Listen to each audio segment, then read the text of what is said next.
l'émission, nous avons 300 secondes pour vous expliquer comment.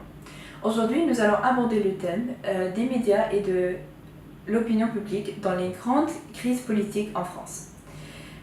Notre objectif sera de montrer comment les médias participent à la formation et à l'expression de l'opinion publique.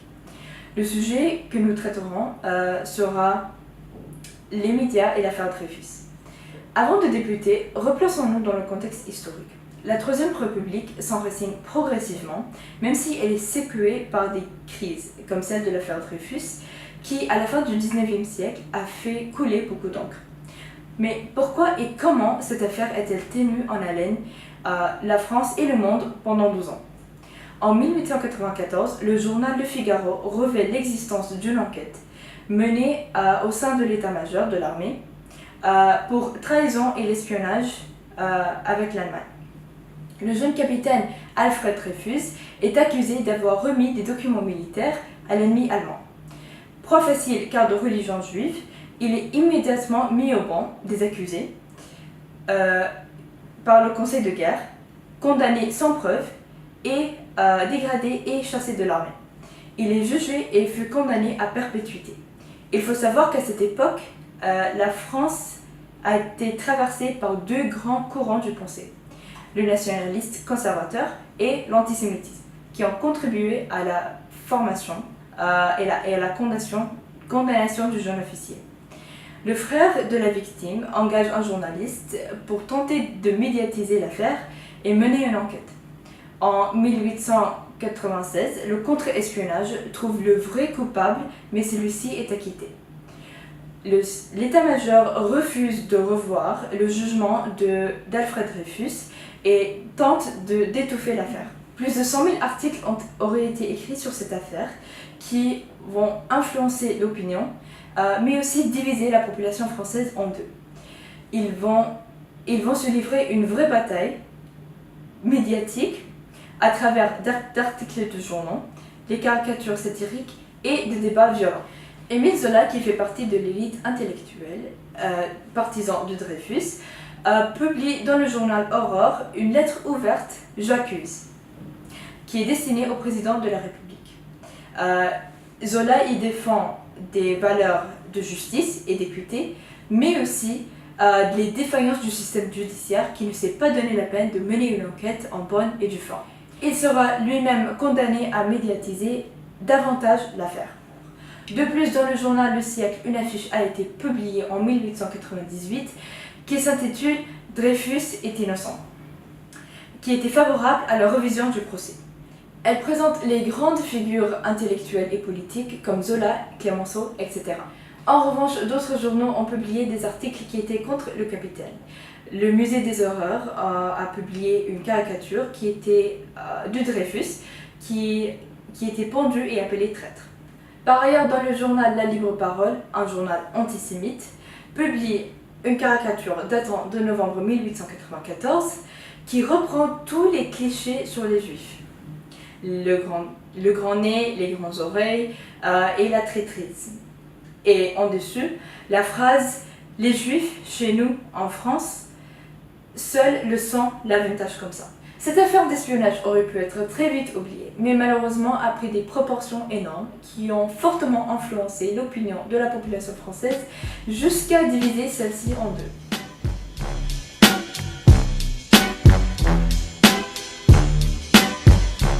Bonjour et bienvenue dans l'émission Nous avons 300 secondes pour vous expliquer comment. Nous allons penser notre étude des médias et de l'opinion publique lors des grandes crises politiques en France. Son objectif sera de montrer comment les médias participent à l'expression de l'opinion publique lors des grandes crises politiques. Après l'étude des médias et l'affaire Dreyfus, nous nous penchons sur un deuxième sujet, les médias durant la Première Guerre mondiale. Avant de débuter notre étude, replaçons-nous dans le contexte historique.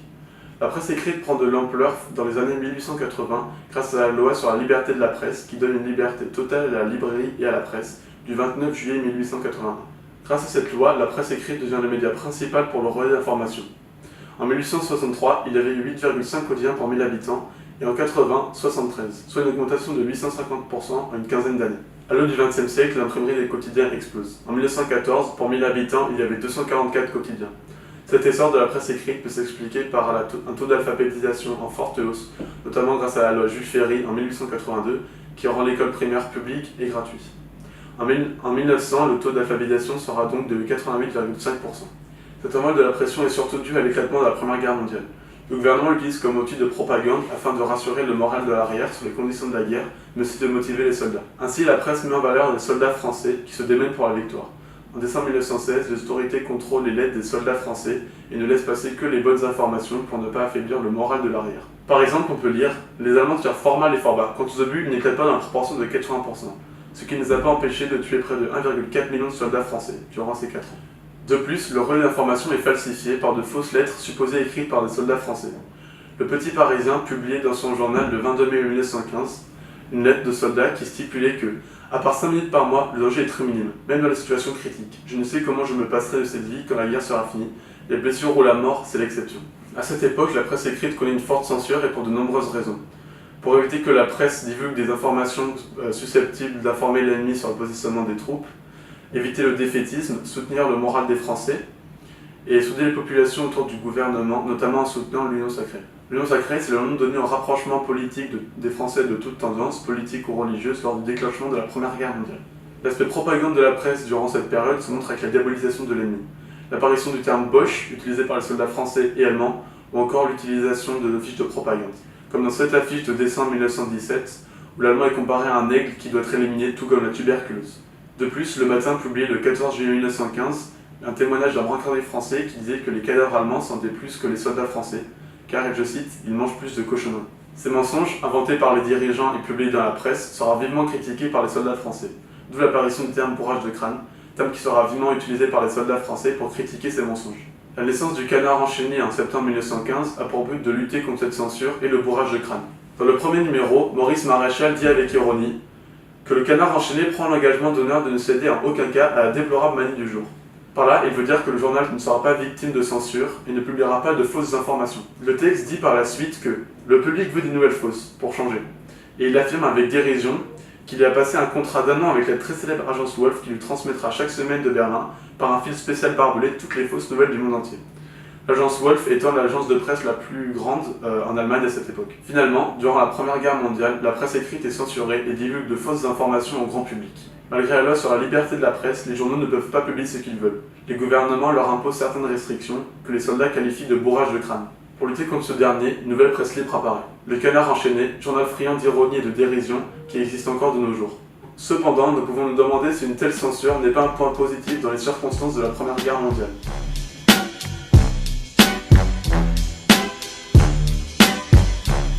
Aujourd'hui, nous poursuivons notre étude sur la formation de l'opinion publique dans les grandes crises politiques en France. Notre objectif est de montrer comment les médias participent à la formation de l'expression de l'opinion publique. Après l'étude des médias durant l'affaire Dreyfus et des médias pendant la Première Guerre mondiale, nous nous pencherons sur les événements de la crise du 6 février 1934 vus par les médias. Avant de débuter notre étude, replaçons-nous sur le contexte historique. Dans les années 1930, la situation politique en Europe est tendue. Le communisme s'est installé en URSS, l'Italie est fasciste depuis 1922, l'Allemagne est nazie depuis 1923 et l'antiparlementarisme se développe en France. Durant l'entre-deux-guerres, un nouveau média prend de plus en plus d'ampleur, c'est la radio, mais la presse écrite garde tout de même un rôle essentiel dans les crises politiques. À partir de 1931, la France est touchée avec un chômage important et une misère de plus en plus importante. L'instabilité ministérielle et les scandales politico-financiers sont à la une des journaux d'opinion. La fin de la Première Guerre mondiale annonce le retour à la liberté de la presse. Cette période est marquée par une diversification et un renouvellement des médias. La moitié des journaux d'avant-guerre disparaissent, de nouveaux titres font leur apparition, la presse engagée reprend son activité. Durant l'entre-deux-guerres, la radio apparaît, 10% des Français possèdent un poste radio TSF donc chez eux en 1932 et plus de la moitié des Français est équipée d'un poste à la fin des années 1930. Les stations privées sont soumises à une autorisation de l'État, elles côtoient des radios publiques comme par exemple Radio Paris. Le pouvoir exerce cependant un contrôle sur les radios qui ne prennent pas part dans les débats politiques. Ces dernières conservent d'ailleurs un ton prudent en ce qui concerne toute polémique. C'est donc bien à partir de la presse écrite que s'est concentrée la bipolarisation de la crise du 6 février 1934. Dans les années 1930, la France est frappée par une crise économique et politique. La crise politique est marquée par le développement de l'antiparlementarisme.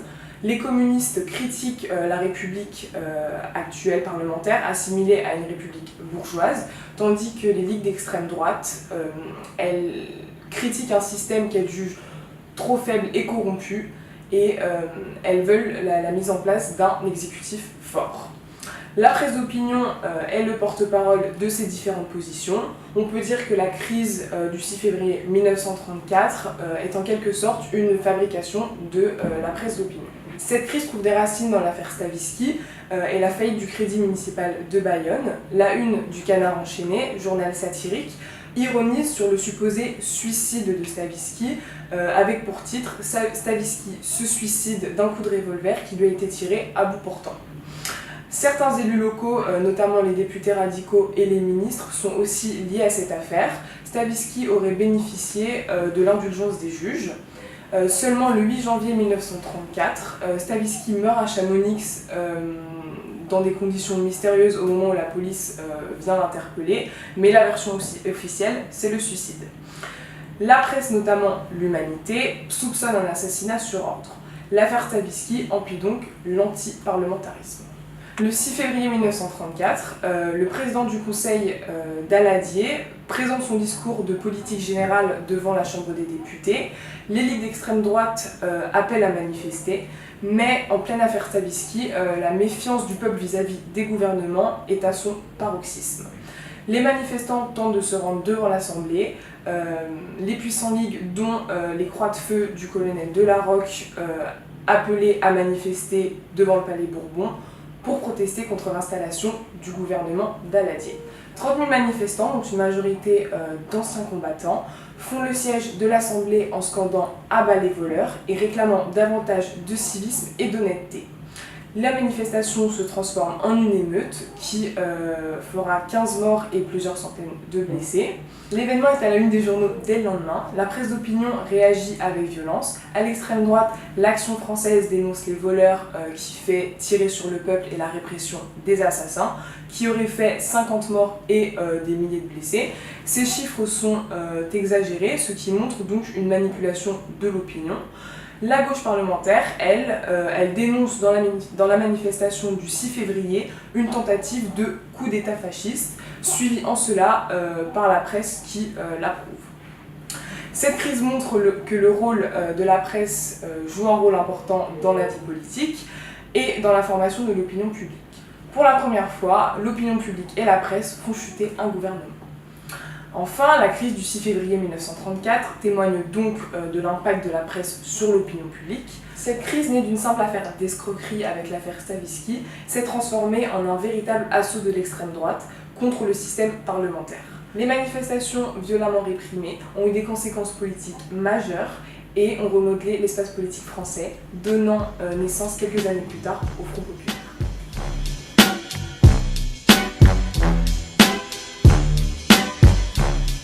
Bonjour, aujourd'hui nous continuons notre étude des médias et de l'opinion publique dans les grandes crises politiques en France. L'objectif est de montrer comment les médias forment l'expression et l'opinion publique. Après l'étude des médias dans l'affaire Dreyfus, l'étude des médias dans la Première Guerre mondiale et février 1934 vu par la presse écrite, nous étudierons la presse pendant le régime de Vichy. Avant de débuter notre étude, replaçons-nous dans le contexte historique. En juin 1940, la France est occupée par l'Allemagne. Elle est dirigée par le maréchal Pétain, un homme d'État français reconnu comme le vainqueur de Verdun lors de la Première Guerre mondiale. Cependant, en 1940, ce dernier décide de collaborer avec le régime nazi. Sous le régime de Vichy, ou État français, la presse écrite est contrôlée par les services de censure. Quand certains ne peuvent même pas publier, d'autres décident délibérément de collaborer, ce qui marque une page noire de l'histoire de la presse écrite. L'État français se sert alors des médias et joue le plus possible sur la réputation du vainqueur de Verdun du maréchal Pétain, et à travers des affiches de propagande, notamment comme celle-ci, diffuse un culte de la personnalité omniprésent. Sous l'occupation, le gouvernement du maréchal Pétain contrôle aussi la radio. Radio Paris, qui est une radio qui existe depuis 1922, cesse d'émettre le 17 juin 1940. Cependant, en juillet de la même année, les services de propagande allemands en prennent le contrôle et la dotent de moyens financiers importants. C'est alors que la radio et les médias en général deviennent une arme et un atout puissant pour contrôler le peuple français qui est perdu suite à l'armistice. De l'autre côté de la Manche, l'humoriste Pierre Dac, speaker de l'émission Les Français parlent au français, brocarde avec l'émission Radio Londres le slogan Radio Paris ment, Radio Paris est allemand. Par l'intermédiaire d'affiches, de la presse ou de la radio, le maréchal tente d'influencer les Français à travers sa propagande, notamment avec des mots-clés présents dans toutes ces affiches comme confiance, victoire ou encore libéré. Les médias parlent alors de la puissance militaire des nazis, condamnent la résistance et encouragent l'antisémitisme. Cependant, contre ces médias au service du gouvernement de Vichy, s'opposent ceux de la résistance. La résistance avait pour but principal d'informer la population et de l'inciter à résister. La radio était donc un média très important car il était accessible pour une grande partie de la population. Malgré le contrôle des ondes qui était effectué par le régime de Vichy, d'autres radios qui donc incitaient à la résistance s'installaient et ces radios étaient appelées les radios clandestines. L'exemple le plus important est bien évidemment celui de la BBC et du général de Gaulle et son discours de la résistance le 18 juin 1940 qui a conduit de nombreux Français dans la voie de la résistance. La radio de Londres permettait aux Français de s'informer sur l'actualité française puisque les radios contrôlées par le régime ne diffusaient que les informations allemandes. Ces journaux clandestins et résistants tentaient aussi de divulguer certaines informations, comme les défaites des Allemands sur le front de l'Est. Des journaux clandestins ont donc vu le jour. Certains ne se vendaient qu'à quelques dizaines d'exemplaires par jour, même pas, quand d'autres, comme Libération Nord, se vendaient à plus de 50 000 exemplaires pendant cette période de résistance, notamment avec le premier journal, le 1er décembre 1940, qui a marqué un mouvement qui deviendra l'un des plus importants de la zone nord. Le journal Combat tient aussi un rôle essentiel dans le mouvement de résistance éponyme et de ses activités. Pour conclure, nous pouvons donc dire que sous le régime de Vichy, les médias se scindaient en deux parties, de la même manière que la France se scindait en deux camps, celui de la collaboration et celui de la résistance. Tous les types de médias étaient utilisés, radio, presse, affiches. Bien que les médias étaient pour la plupart contrôlés par le gouvernement de l'époque, il existait une presse clandestine et des médias officieux pour contrer la propagande de Vichy. Les messages diffusés par les médias de la résistance ont joué un grand rôle car ils ont permis à la population française de garder espoir et de lutter jusqu'à la libération.